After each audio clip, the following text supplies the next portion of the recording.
Okay,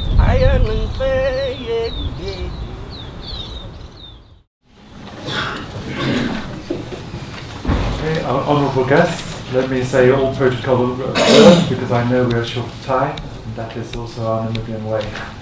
But I would like to say I'm very honoured to be here from Namibia at this gathering, and really I feel inadequate as the only representative from Namibia here today. This is such an important meeting, and I feel really I am, let me say, a reporter that must report back to all the stakeholders and traditional authorities in Namibia. We really need to engage in Namibia much more fully with this. I know the introduction said that I would speak about our collections in Namibia, but I'm not going to really. First rebellion. No, because the initial research, I should say, from ISICO has demonstrated that there are probably over 100 human remains from what is now Namibia in the ISICO museums. And that is more than we have in our collections in Namibia. So this is really a profound issue for us. And I think it's very important that this is the start of the process that we are starting on today. But I try and share a bit of the history of how in Namibia we perceive the process by which these collections were obtained. And I think it's very appropriate that this year marks the centenary of the death of Ohamba, that is King Mandume Yadamufayo of Ukanyama, an Oshibambo-speaking kingdom in northern Namibia. Mandume was one of the first historical figures to be recognized with a symbolic grave at Namibia's Heroes Acre. According to oral tradition, Mandume committed suicide on the 6th of February 1917, almost just over 100 years ago, rather than be captured by invading South African forces. Furthermore, it's widely believed that the king's body was decapitated and removed to be displayed, as one oral tradition says, in a glass box. One might say that this simple but horrific description suggests the museumification of human remains. 5 years ago, His Excellency, the President of Namibia at the time, Hifikepunye Pohamba, said in an event commemorating Mandume's death, "We have heard that the head of Mandume has been cut off his body and taken away by the colonial forces," meaning from South Africa.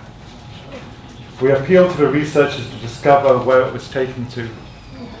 And I want to start with this because just to emphasize the sensitivity of the collections, and that in Namibia people believe that the remains of very important leaders may well be in South Africa. And that is a very sensitive point that must be really part of the process that we consider. I know from the information available, often there is very little detail of where and who, the individual names of people in the collections. But it's really important that our South African colleagues are aware of Namibian perceptions of who might be amongst the people that you have in your collection. Let me move on. Namibians are very conscious of the fact. Okay, no, sorry. Colleagues will be aware of the political sensitivity that surrounded the return of the mortal remains of Herero, Nama and San prisoners from German museum collections to Namibia in 2011 and 2014. And I'll discuss and share a bit about that later in the afternoon. But I do think it's important, as I've said, to talk about the historical context in which human remains came to be in the ISICO collections. Namibians are very conscious of the fact that the remains of many of their ancestors are not buried in Namibia. They have been exported and, one might say, buried in museum collections. The anthropological collections of museums, particularly in Germany and South Africa, contain the human remains of Namibians that were collected largely to provide specimens for the racist science but was developed in both countries at the end of the 19th century and early 20th century. All the Namibian human remains that are held in German museums have still not all been identified and located. And I will turn to that this afternoon as I've indicated. But I'd like to use this presentation to give a very brief overview to start with of the policy framework we have to deal with this issue in Namibia. And I say this overview will be very brief because, to be blunt, we have none. The main heritage legislation in Namibia is the National Heritage Act, number 27 of 2004. Under the promulgation of the Act, the National Heritage Council replaced the old National Monuments Council. However, the focus on heritage sites and the built environment that was implied in the old name was carried over into the new legislation. The Act does provide for the protection of heritage objects, but has no reference to the ethical issues relating to human remains, or to issues such as even the safeguarding of intangible cultural heritage. Namibia is also in the process of developing a new national arts, culture and heritage policy, and a draft has already been finalised.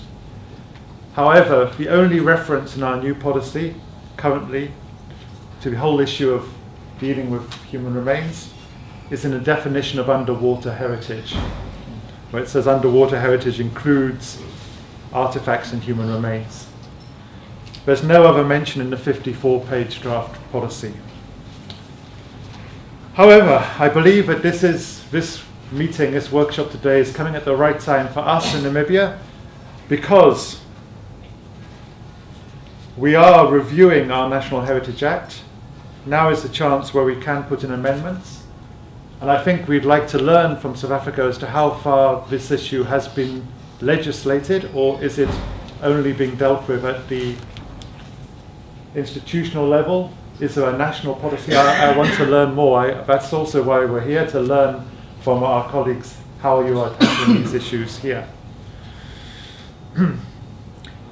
And furthermore, like our policy is under development, it's not been passed yet as a national document, so there's still time for us to include reference there and guidelines or reference to what needs to happen. So I think really this process is happening at the right time for Namibia, and we can really take back what we learn and the process that is developing and see how we can integrate into one or both of these documents.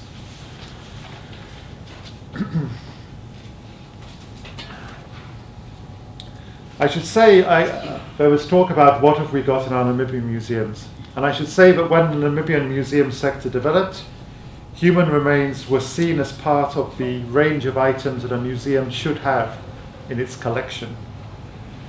And indeed, one of the main reasons why, when we look at the dates of when human remains were sent to South Africa, why there are far less sent after the 1920s, is because Namibia was developing its own museums and was therefore keeping what were called specimens at the time of humans in their collections. It's disturbing that in Namibia there were still humans being displayed in museums in death as late as 1952. This photograph is a skeleton from a member of the San community that was displayed in Swakopmund Museum and provided by the so-called Native Commissioner for Ovamboland. I should point out that since Namibian independence in 1990, all such human remains have been removed from display, but we urgently need an audit, a survey of our museums, including our National Museum, to see what is in their collections. We have not got a national list of what is held, so that they can be respectfully treated and returned to their communities. The important work of Martin Legasek and Professor Rasool here has revealed the extent of the unethical collection of human remains from Namibia by South African museums. Today we are talking about Eziku, but of course collections are also held in other museums outside of Eziku. Legasek and Rasool's publication, Skeletons in the Cupboard, documents the extensive digging up of human remains in the early 20th century in order to build up the anthropological collections of the South African Museum. The network of those sent out to collect human remains extended as far as Namibia, with the museum having a particular interest in the skeletons of those defined as at the time as Bushman and Hottentot, for what we would call, say, Nama in Namibia today, communities. The focus on these communities was because they were perceived to be, to quote from Legasek and Rasool, living examples of a primitive and dying race that should be studied before it became extinct. And the concept of racial purity that is behind this whole practice permeated the correspondence between officials in the Southwest African colony as it was and the South African Museum. And I think there's a lot that we can do in our Namibian archives to look at the Namibian end of this correspondence to gain more information about which communities and which people ended up in the South African Museum. And I think it's epitomized by one correspondence I came across in the Namibian archives, where the secretary, the chief administrator of Southwest Africa, as it was called at the time, advised the director of this museum, where he said, "I'm told that at Sesfontein in northern Namibia, there is still a colony of Topnas of," and I'm quoting from what he said, undiluted Hottentots. That's the language he used. And I would much desire to send Mr. Drury there. Mr. Drury, as some of my South African colleagues know, was involved in the collection of plaster body casts as part of the same racial project that resulted in the collection of human skulls and skeletons. It should be noted that there's another politically charged element to this whole question which we must confront, and that is, as I've said, that in Namibia there's a belief that important, well-known people were caught up in this process. Rasool and Legasek describe a report about an effort to exhume the body of the Namibian guerrilla leader, Jacob Marenga, the man sitting in the middle of this picture, to provide the remains to a museum. But then it was apparently aborted, the mission was aborted because the head of both Marenga and his wife were missing. And the return of mortal remains to Namibia are going to engage with the strong belief in several communities, such as that of Wahanes and Betani in southern Namibia, but after the death of their leaders, body parts were taken as trophies. And whether this relates to the collection or not, this is something that has to be engaged with in Namibia.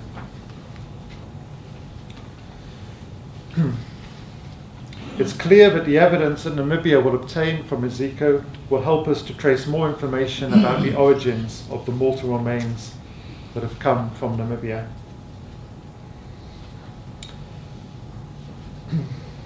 While it became more difficult, as I've said, for South African museums to obtain human remains from Namibia after the 1920s, we do have evidence in our archives that the practice did continue.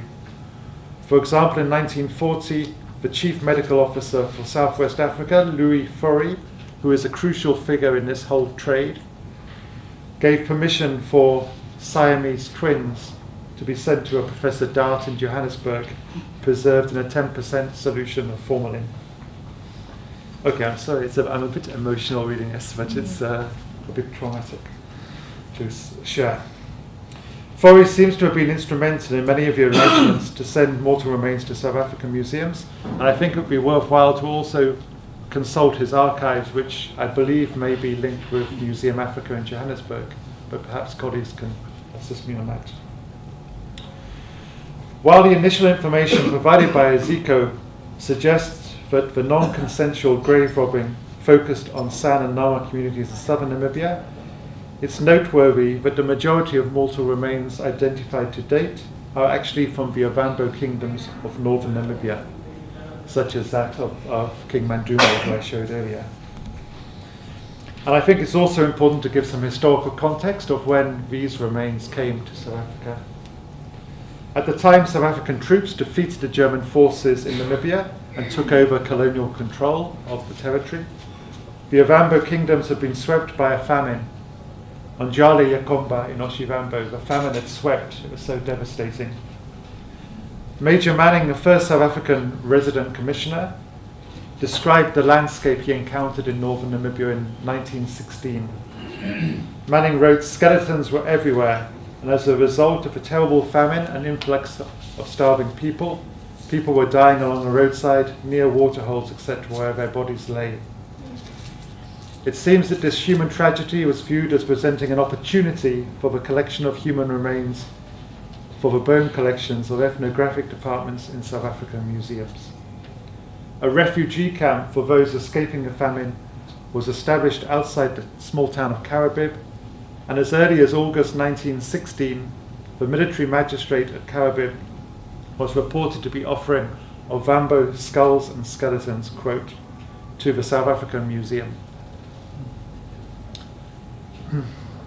Major Pritchard, I'm sorry it's a poor photograph. In the centre of the picture in the pith hat, was the first South African official who visited northern Namibia, travelling there in 1915, following a surrender of German forces. He also crossed the border and visited the palace of Ohambo Mandume at Onjiva. The photograph here shows a pile of bones and at least 11 human skulls on an open patch of land. And there are several photographs in the archives, such as this one from near Ombalantu, that suggests there were skeleton remains scattered across the landscape. And I should say there was a serious disrespect shown by South African soldiers and officials when they arrived in northern Namibia. There's a photograph I won't show where they use human remains to write the words Kaiser Bill. It was just after the defeat of the German forces. Really? So they used human skulls to make that and took a photograph of it.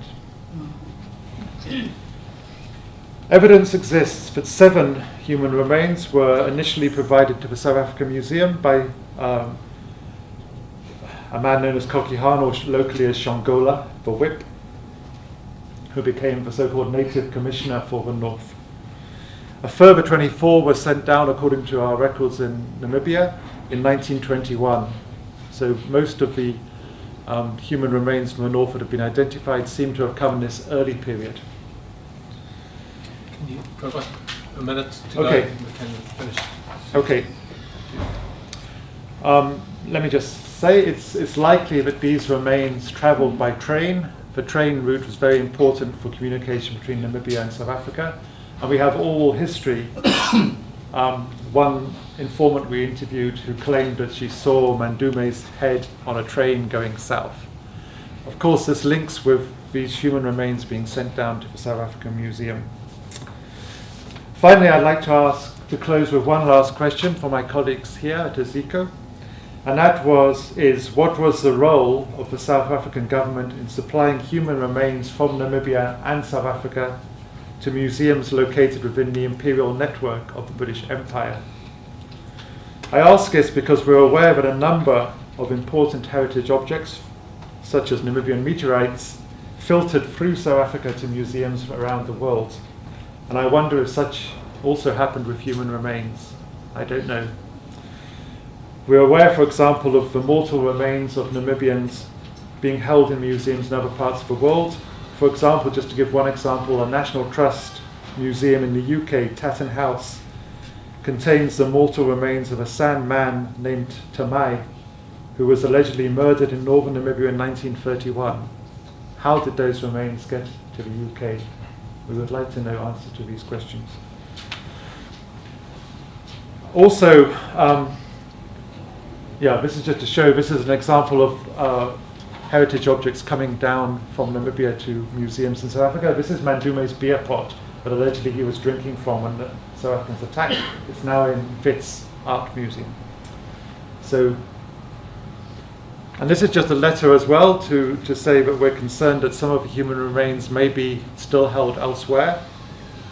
This letter is based on inquiries made to the director of the South African Museum in 1926 about 7 human remains that were sent from Namibia by the chief medical officer, Louis Fourie, who I spoke about. And 7 years later, they're reporting that those remains had been sent to a Professor Pitard in Geneva, Switzerland. So there was a circulation of human remains. And how far did they ever get back to the South African Museum? I think those are the questions we have. Is there an even larger diaspora of death going out? So we're not clear about the procedures that led to this diaspora of the dead.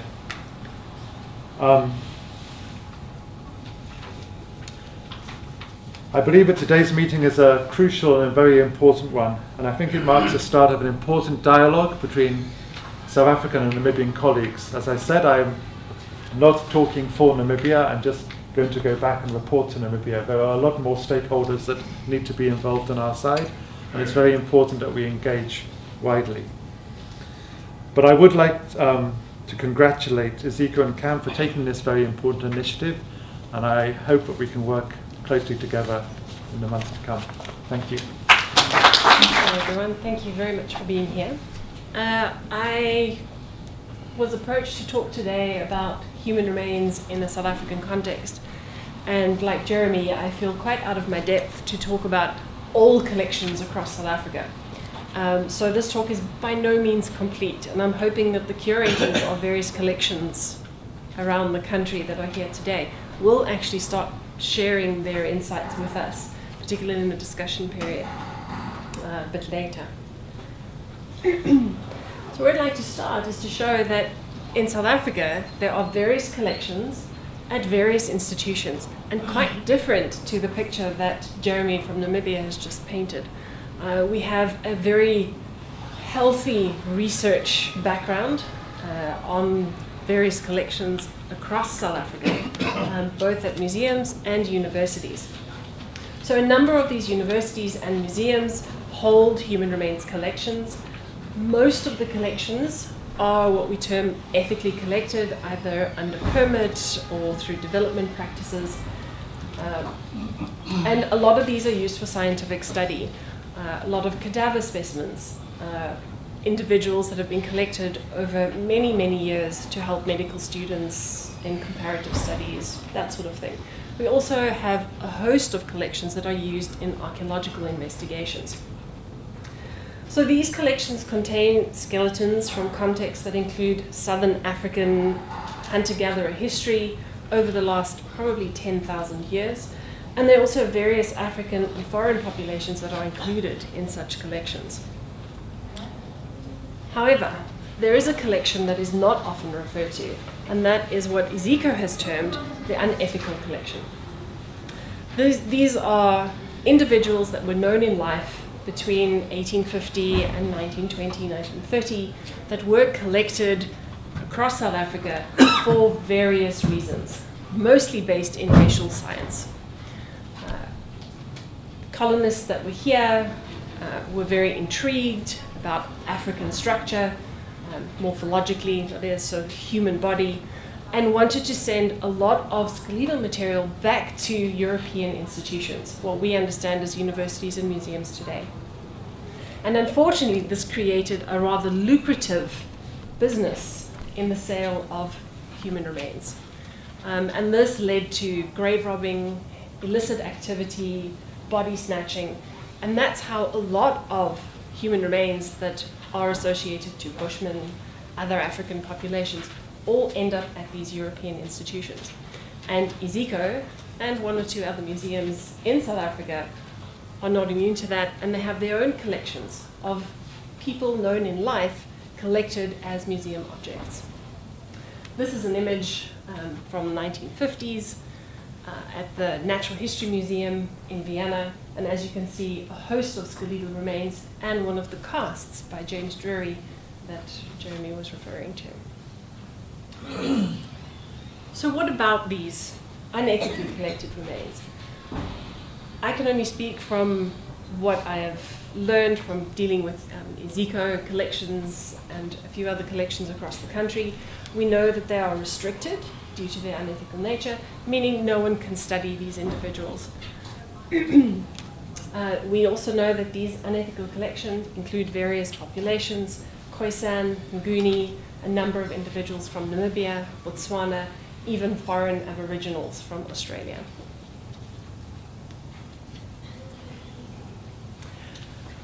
So in trying to formulate a talk for today, I thought I would put up just a numerical discussion about what collections are out there. As I've said, by no means this is not a complete list. I have not included provincial museums, for example, which may have one or two individuals in their collections. But as you can see, the number of human remains collections and the number of human remains themselves within those collections is actually quite vast across South Africa. And I've broken them up. You can see cadaver specimens, so these are those donated for medical science. There's also forensic examples in there. And as you can see, most of the universities tend to hold those because they are the ones training our future doctors. Archaeological collections, as you can see, hold the most human remains, or number of human remains. And as you can see, fairly prolific across South Africa, from Johannesburg, Bloemfontein, into Cape Town. Iziko holding one of the largest collections of 1,200 skeletons, more or less.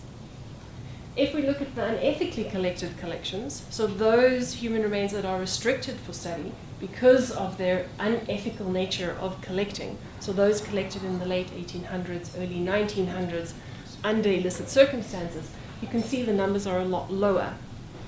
Iziko has identified about 160 individuals. You can see there's a lot of question marks. Museum of Bloemfontein, Albany Museum, University of Pretoria, KwaZulu-Natal. It's not that they're not working towards discovering, which human remains are part of the unethically connected collection. They're just really strapped financially and in terms of staff capacity. So we don't know a lot about these collections. You can see some of the other collections have already identified unethical remains, and these are obviously as restricted. As you can see in the last line, internal policy and procedure, you can see, I'm happy to say that all museums and institutions that are on this list do have some kind of active policy or access policy instilled in their institutions, so not just anybody can go and have a look at these human remains.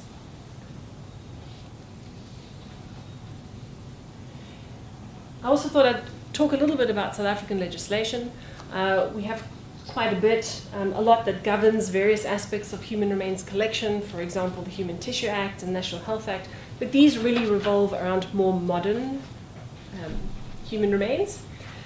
When we're looking at older specimens, the National Heritage Resources Act, 25 of 1999 is what we refer to. But there are real problems with this act. Yes, it protects heritage objects, and it led to the development of our South African Heritage Resources Agency, which manages our heritage objects across South Africa. But the problem that we find with the Act is that human remains and grave goods are really treated as objects. So when you're dealing with human remains, these should not be objects. They are individuals. And that's a continuous problem with the Act.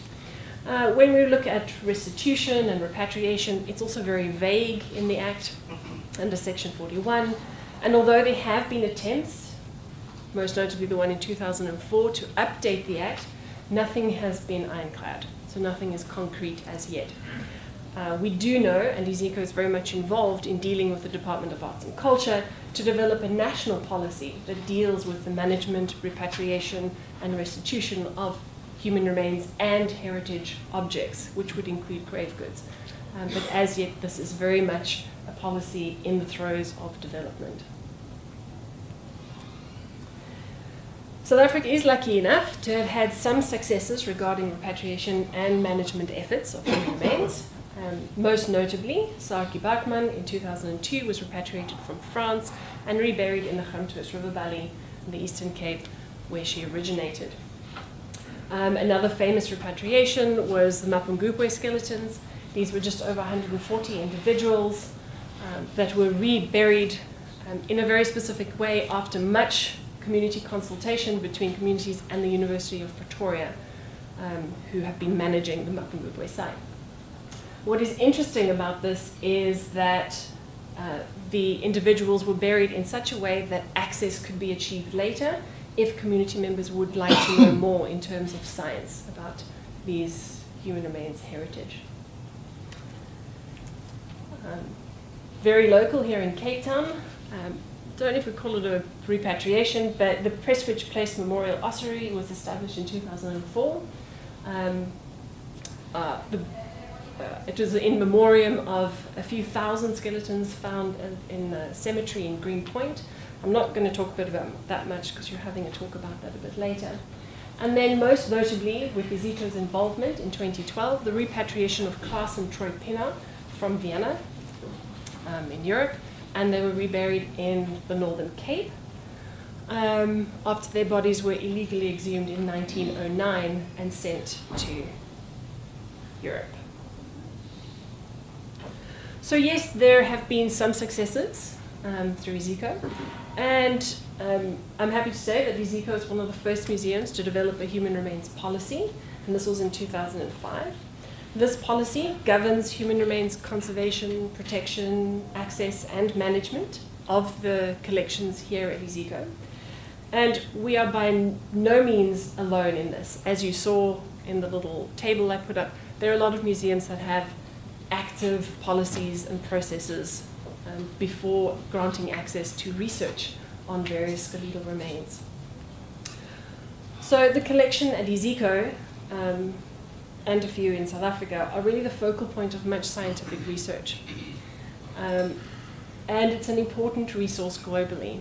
And I wanted to say that even in this sensitive place, just to show you that within the last few years, there have been local research on these collections that have produced multiple PhDs, postgraduate students, papers in internationally reviewed peer-reviewed journals, and many active projects still ongoing that illuminate South African heritage.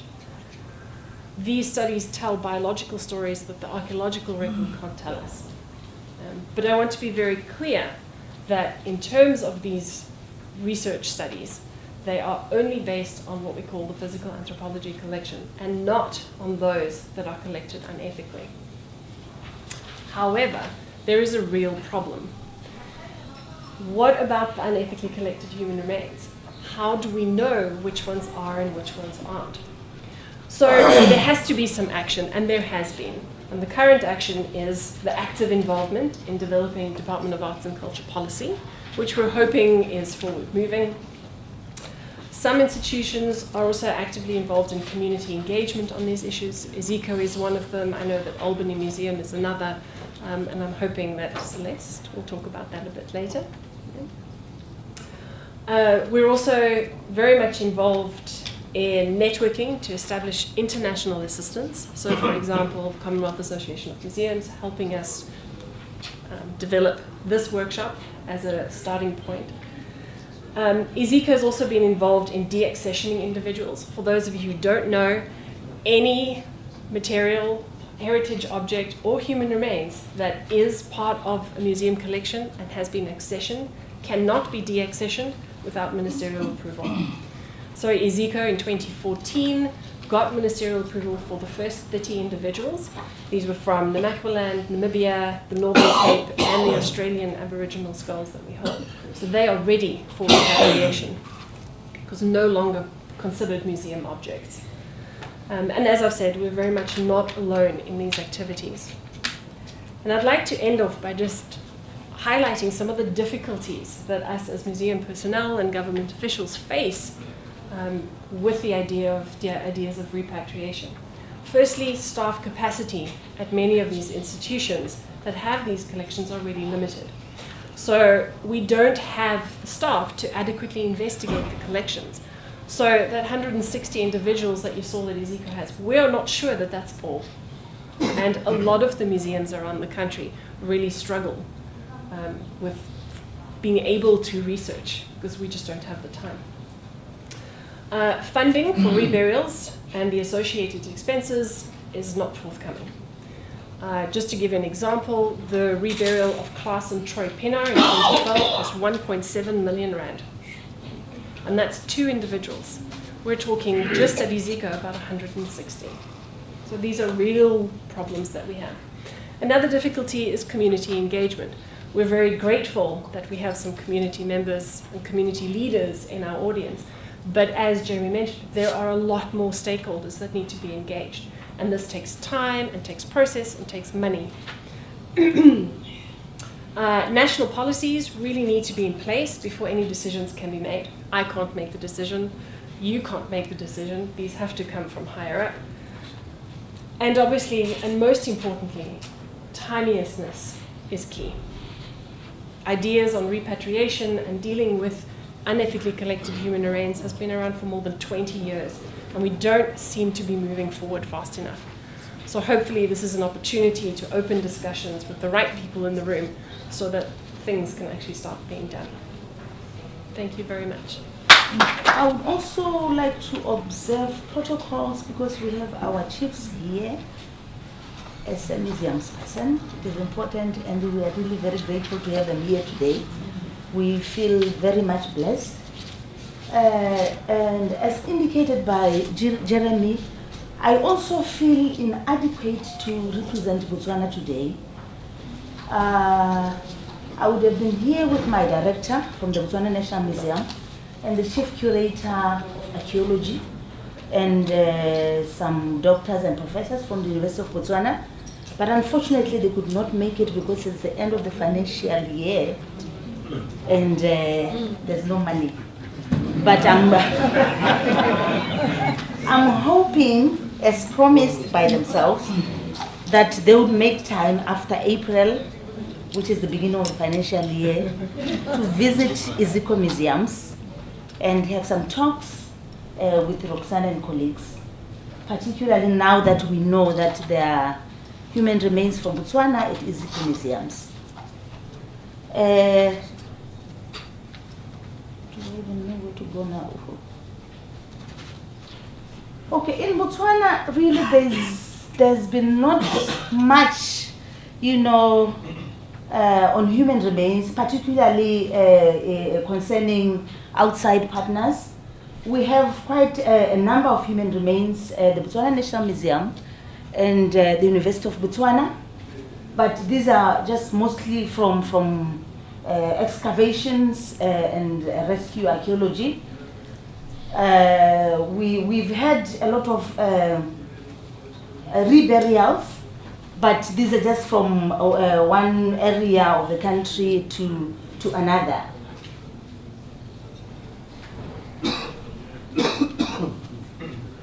There's just a few cases of individuals of repatriations from outside. We have the successful story of El Negro, which I think a lot of you know about. El Negro, even though now there's been fears that he might be repatriated to South Africa again. There's been talks that he really doesn't belong to Botswana, he belongs to South Africa, so I don't know what is going to happen. And there's also another story about Chief Nswazwi. The Nswazwi people are a splinter group of the Bakalanga, Amkalanga, who during the colonial period, because of internal struggles with the Bangwatu regent, Chief Tekedi, relocated in Zimbabwe, southern part of Zimbabwe, and he died there eventually. But after independence, recently his people returned back to Botswana, and they demanded that his body be repatriated back to Botswana. But there are still some Bakanswas who are still in Zimbabwe, and there's a possibility that maybe in the future they might demand that all those that are buried in Zimbabwe be moved to Botswana, where the other people are. There's also been cases of repatriations of South Africans who died in Botswana, during the apartheid era. there were a lot of bombings in Botswana, particularly in Gaborone, and there are a lot of people that were buried in Botswana. And I know one individual, Tiro Unkuputse, who was a teacher, who died of a letter bomb, sort of. He was repatriated back to South Africa, and a few other individuals. But there's never been like really any issues of contestations. But we are foreseeing that maybe in the future now there's a lot of discussions about human remains, that we might have cases where we really are engaging with outside partners on the same, because in Botswana, during the colonial period, there were a lot of settlements in the neighboring countries. Like in Botswana, we have the Herero people who are in Namibia now. Because of the wars with the Germans, they settled in Botswana for some time. But after independence, they relocated back to Namibia. But some of their people, even dead people, are still in Botswana. So there's a possibility that maybe in the future they might demand that they be reburied in Namibia. There's also another group of the Bangwatu who settled in Zimbabwe in an area called Mpoing, and they're still there. So there's a possibility still that they might demand that they be repatriated back to Botswana. Even the Bakanswazi, there's still a lot of them that remained in Zimbabwe. So the issue really in Botswana is the absence of a proper policy on the handling of human remains. This is a picture of El Negro. El Negro, as indicated, there's been a lot of documentation on El Negro. El Negro is the remains of a Musara man who was either from Botswana or in South Africa, who was taken by some taxidermists, the Vero brothers, and eventually was displayed at a museum in Spain. But what happened is that after repatriation, which I've taken note of, he was not displayed in a museum like he was displayed in Spain.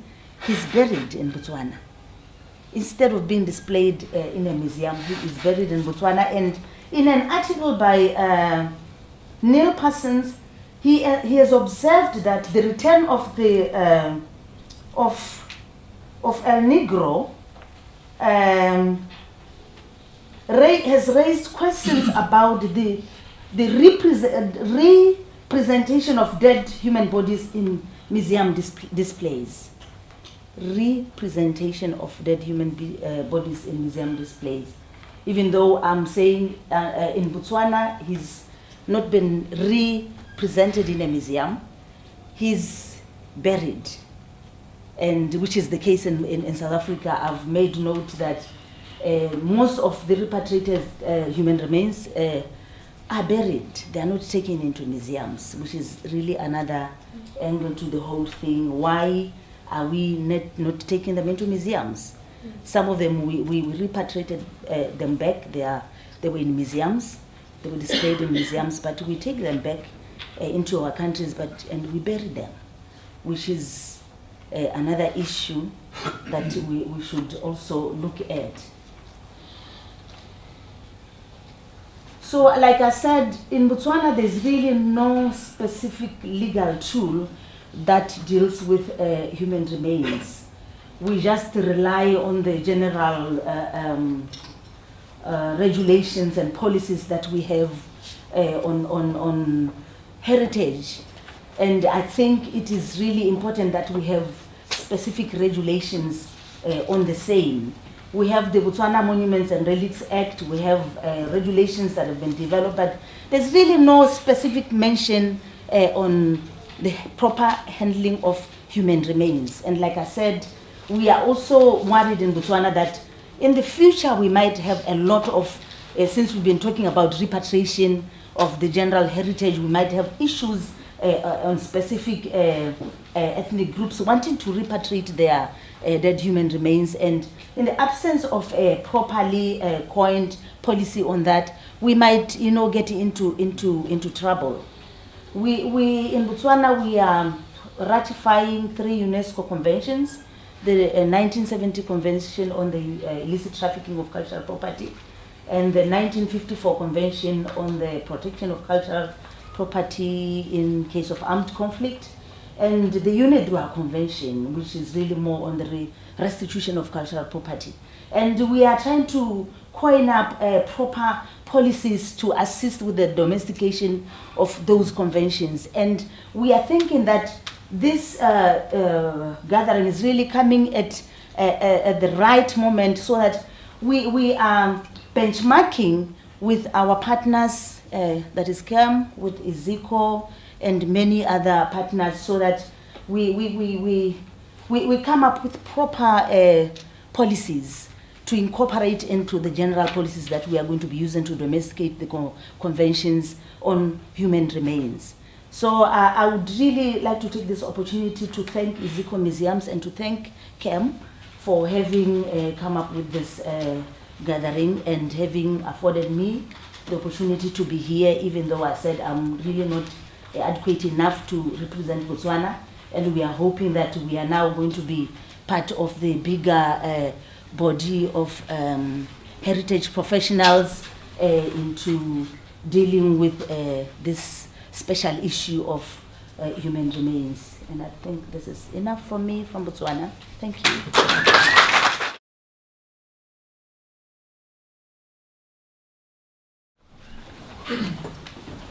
Sorry, before we start, if you could just say your name and if you want to your affiliation, just so everyone knows who you are, that would be great, before you get onto your question or items of discussion.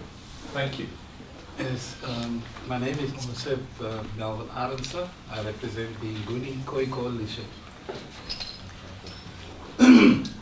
My first question would be to the professional of Namibia. I think 120 years ago we didn't have the boundaries that we have today, known as Namibia and South Africa and Botswana, or rather the old colonies. And during that time of action, regardless of who the occupiers were, whether it was the Germans or whether it was the remnant of the Dutch or the British, it amounts to the same question. Today, it's who is legally accountable for the genocide. What they are saying is the statutes of limitation in South African law prevents prosecutions under South African, the Criminal Procedures Act. What we have on our hands is the greatest number of unresolved murders in the history of South Africa, effectively. As the leader of the Korana people and part of the Nguni Coalition, it is the greatest challenge in our history since we gained democracy in 1994. You could say that we are at the most unresolved questions in our history of asking who is legally responsible now that we have the greatest number of human remains that is not buried. That's the first question to you. My second question is to Dr. Wendy Black. It would be unfair to implicate Iziko Museums after 22 years and ask the questions, what is the museum still doing with human remains after 22 years, regardless of the justification? Or why is anyone, in terms of the Access to Public Information Act, institutions of state are obligated to disclose. And in the case of our history, after the Truth and Reconciliation Commission, our First Nation peoples, and that includes the Nguni people, assume that we are well on the way of reconciliation in this country. Today, 100 years later, the perpetrators of these acts against our people were mostly white. But today, we have mostly white people in defense of seeking justice for those very atrocities. So what happens today is that it should not be a question of celebrating the wrongs of what went wrong and what was done to us. It's a question of how is justice done to the process of restoring our dignity of our unburied dead today, Dr. Wendy Black. My third question would be to Botswana, in terms of the old borders and the new borders. When hunger comes to you, it does not ask whether you are Shangaan or whether you are Nguni or whether you are Khoi or white. hunger just comes to you or misfortune just comes to you. We have a history of government departments not cooperating with each other with the best of policies. We are saying, in terms of the cost and the account for this, how is a transfrontier situation going to be created out of this process to ensure that capacity is created between governments? Will it be done through a SADC process, as the SADC arrangement between South African government and other governments in the SADC region, of which Namibia is also a part of? Or should we assume that the Aboriginal people have the right, if you want to make a regular statement? A regular statement as a chief would be that in our culture as Khoi and Nguni and San, when a deceased leader from our community is taken captive to a foreign place, and he is deceased there, his remains there, separated from his community and his ancestral soil, constitute an act of witchcraft and sorcery. Under our customary law, such a place needs to be burned down. So we want to ask the South African government, should we burn down every Ezekiel museum in the country? Should we burn down every university, or should we have the rational approach by saying to the Botswana and South African government, you did not create this. You did not create this situation. How are you going to foot the bill for this? 1.2 million cost to bury Klaas and Troy Pina. What we're saying is, if we can spend all that money on sporting events, if we can spend all that money on other things as countries, we are going to hold both the South African government, the Namibian government, and the Botswana government responsible to set their sporting sponsorships aside and capacitate the leaders of this process. Now, politically, Ezekiel is the most capacitated, because fortunately they resemble the custodians of our colonial heritage. If you walk into a museum, you see colonialism. You don't see our history. You see colonialism.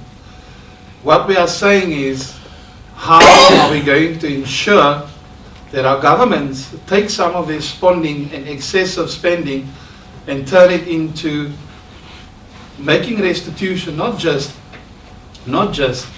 for the people affected here, the indigenous communities, the Khoi, the Bushman and Nguni, but also how they're going to take responsibility to use this opportunity to honor all the victims of atrocities in their countries, be it victims of crime, because it's the same thing, it's an atrocity, it's a crime, and still it carries on today. So what we're saying is, we want this to be a platform of reconciliation of all our people. Not just justice for our people. Justice is futile without peace and reconciliation.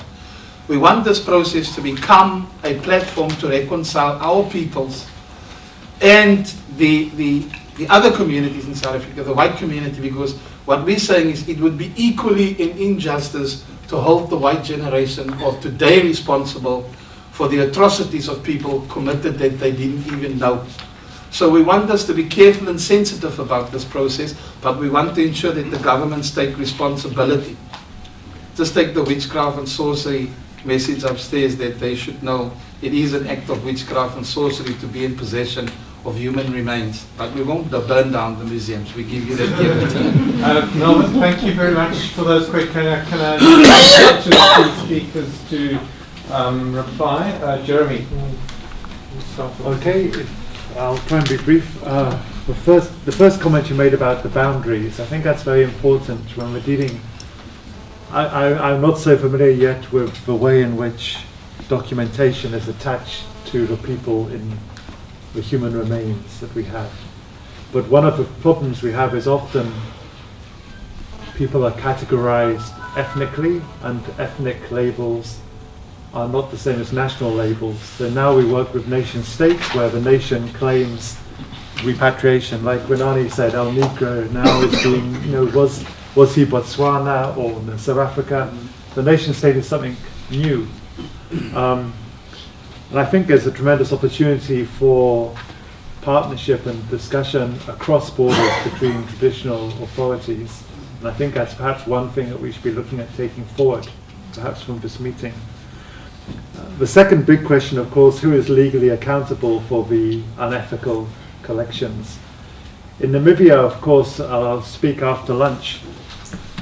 We have a horrific example of the German museum collections which were taken during the war. And that, of course, is part of the current negotiations between the Namibian government and the German government.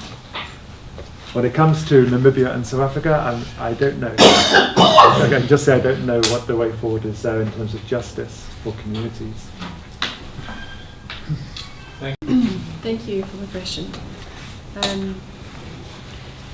To answer you of what has been done thus far, it's simply not enough. I can say that within the last couple of years, all museum and university institutions have been mandated to hand over information about what human remains are in each and every collection. And to my knowledge, all institutions have complied because there were heavy penalties associated to that. That said, once that mandate was put forward, we've never heard anything again. The only thing I know of is that Department of Arts and Culture has been actively involved in trying to develop a national policy. But who their stakeholder engagement is with, I do not know. They have approached some museum institutions, people from SARA, heritage authorities across the country, but I don't know how far that process is. So hopefully through this further discussion, if anyone wants to jump in, those who are from DAC and SARA here, maybe they can answer more fully as to what is on the cards next in how to sort this out. Yep. Thanks, Wendy. Then we're on. Okay, thank you.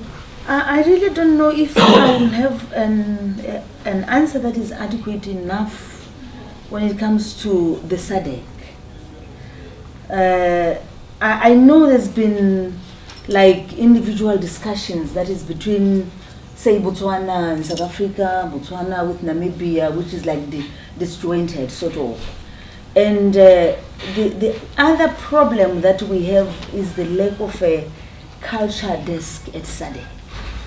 SADC has been like cooperating so much in areas of agriculture, defense, and many other things. But on the area of culture, it has been like just individual countries cooperating with, you know, whoever. But otherwise, if this was taken maybe at that level, then we would really know the kind of commitment that our governments are putting into this whole issue, particularly of human remains. Mm-hmm. So maybe sometimes when we have forums like this, we have ministers from culture, and we are counting on that, something like that, that they take our sentiments to the SADC, so that eventually we are really having our ministers at that level discussing this and coming up with a concrete maybe agreement, you know, on how this can be handled. Because if it is museums alone, I don't think it really to take time, like you were asking. You know, it's been so many years. What has ZICO done so far? So I think that is really the issue. And in most cases, our ministers get to forums where this is discussed, and they just go back and keep quiet. It's just a few ministers like Nkanduluo, for example, from Zambia. I know that when she gets into a forum where heritage managers are there, they are discussing these issues, and she takes this up. That is why we were with her at the International Conference of Museums. And if we had ministers like that, then we would be sure that within a very short time, if we are involving them, then we would start talking. Then we would know what our governments are doing. And I think the process will start moving a little bit more faster. I'm the chairperson of the Council of Ngoni people. I will be asking questions and also making some contributions, because I think this, but having said so, let me start by thanking the ZICO Museum and the camp for studying and involving within the traditional communities within in this kind of discussions. Because if at all that then, in terms of the three presentations, it's quite clear that when we talk about human remains, it's more about people who were colonized, people who were subjugated, people who end up dying in foreign countries, and getting scattered almost across the world, and then because they were more like people who were fighting and then for their countries and for their birth rights. That's what this is across. Because if you talk about, say, the Khoisan and the Nguni people, and in terms of Australia, the Aborigines, then you find almost all those people that were more like dominated, oppressed, and suppressed. But having said so, the issue in terms of Dr. Black, let me say the issue of, let's say, it's a more like a personal opinion. I'm not saying that in terms of the New Zealand kind of a view. In terms of whether the collections has been ethical or unethical, I think it's not an issue per se. As much as I agree that the question of repatriation of human remains is and has been dealt with in a proper framework, British legislative. But what is more key to the Nguni people, this has to be dealt with in a more sacrosanct manner. Because it's dealt with more scientific, now it's used for scientific reasons, but it has to be more sangro, in a very sacred manner. Because that's how we deal with human remains in terms of our Nguni cultures. Also, in terms of the comments from Botswana, whether we're saying that then in the human remains they get buried, when they get repatriated, they get buried, or then they get kept in museums. That's another key issue we have to deal with. Because in the Nguni culture, we strongly believe that if at all you die in a foreign country, it's either we actually repatriate your spirit to reconnect with your ancestors, and if at all your human remains are actually physically taken to where you were born, you are obviously going to be buried. It's either your spirit, it's either your physical human remains, the bones, but you are going to be buried, not necessarily kept in the museum. But I'm saying that it's a more issues we have to deal with more in a more holistic manner. Also, Dr. Silvaso from Namibia. I'm not really ready to ask a question because I don't think we're going to have an answer for, but this is what I'm asking. In terms of King Madume committed suicide around about 1917 because he was resisting. He was sign of resisting, capturing by the South African apartheid and colonial forces at that point in time. But moving forward from today, are we saying that then it's a right way of actually showing a resistance when you come, because we're still going to deal with quite a number of challenges almost worldwide. But it's a good thing that then, if at all you to protest in a way where you commit suicide. But I'm saying that is a subject for debate. But if at all like that, we can all protest in that manner. It means that then nothing will be done. Otherwise, the whole human race then will actually cease to exist.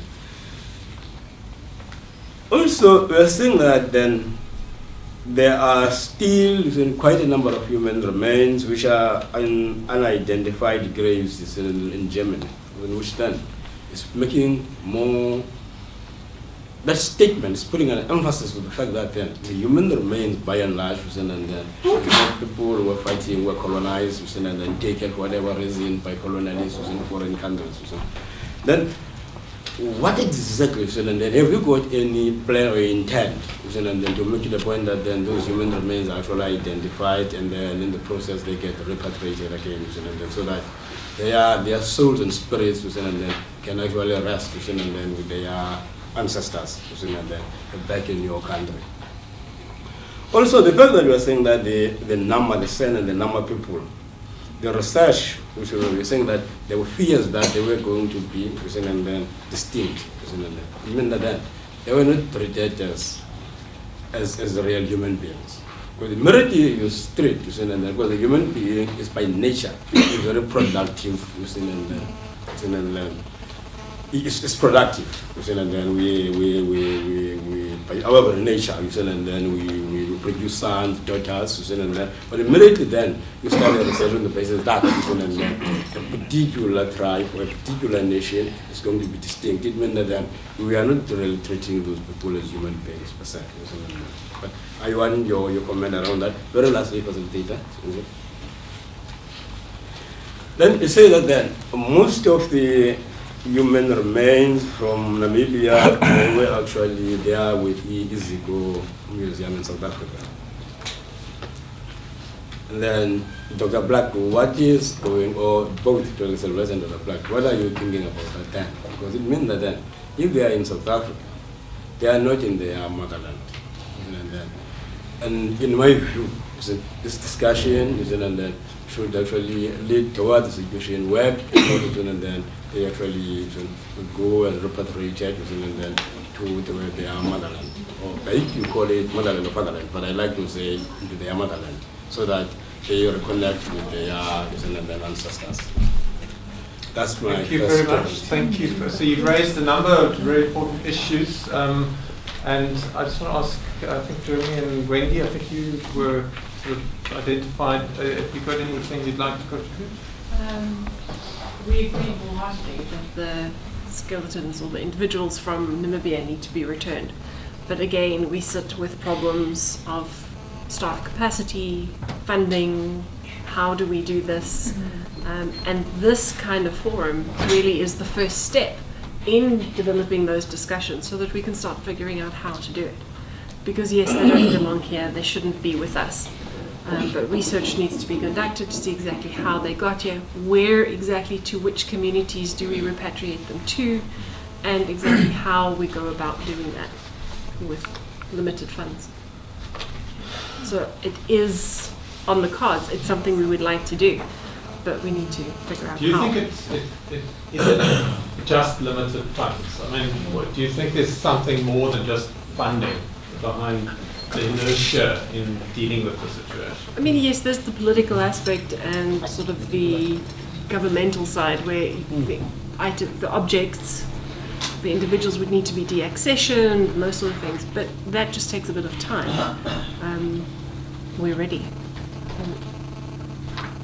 Okay, thank you. Jeremy? Yeah, I agree with what Wendy's saying. I think the challenge looking at the initial information is where were these people coming from exactly. You can often the labels so far seem to be quite vague. So which community would they return to? And that needs perhaps, I think, further research, because you can't return unless you know the place to return to. Just to say Namibia is not good enough, I think. We'd rather have more detailed information so you can return to a particular community. I just want to say this is not really an issue of curators and museums having been just sitting there and doing nothing. Most of the museums that we are running today are colonial museums. Most of our curators are probably new to the collections. And you get into the collections, you start learning about the collection. Maybe if you're an archaeologist, first and foremost, you are looking at the other artifacts. But now that there's so much talk about, reconciliation, repatriation, and what have you, it is also a time that we should also look at the dead human remains in museums. So it is really like just coming at the right time. It's not like someone has just been ignoring. And I think now that we are talking about it, our governments are now going to be focusing on this, and something is really going to happen. I mean, give it another 5-10 years.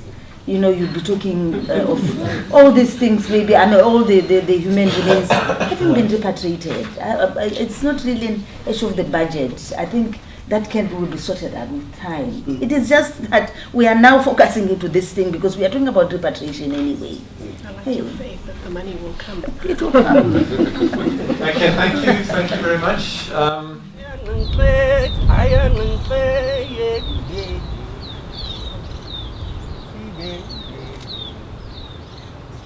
예수 과 과연